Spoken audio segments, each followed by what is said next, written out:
नमस्कार. तर चला आज आपण बाटीसाठी डाळ बनवणार आहोत. तर तुरीची डाळ आपण छान अशी शिजवून घेतलेली आहे. पळीच्या साहाय्याने स्मॅश करून घ्यायची आहे.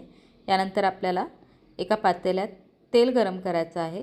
तर तेलात आपण जिरे, मोहरी, लसूण, कोथिंबीरची पेस्ट घालणार आहोत व छान असं परतून घेणार आहात.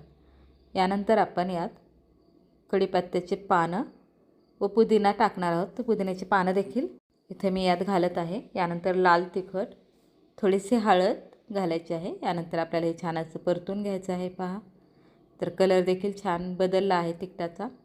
यानंतर आपण यात थोडंसं हिंग घालणार आहोत.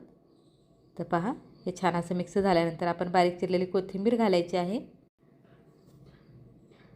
यानंतर आपण यात जे आपण डाळ शिजवून घेतलेली आहे तुरीची ती घालणार आहोत. पहा, तर आपली फोडणी झालेली आहे. यानंतर आपण यात थोडंसं पाणी घालणार आहोत. पहा, तर छान असं मिक्स करून घेऊयात.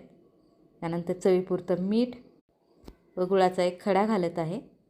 तर पहा, यानंतर बारीक चिरलेली कोथिंबीर घालायची आहे. तर आपली डाळ तयार आहे. थँक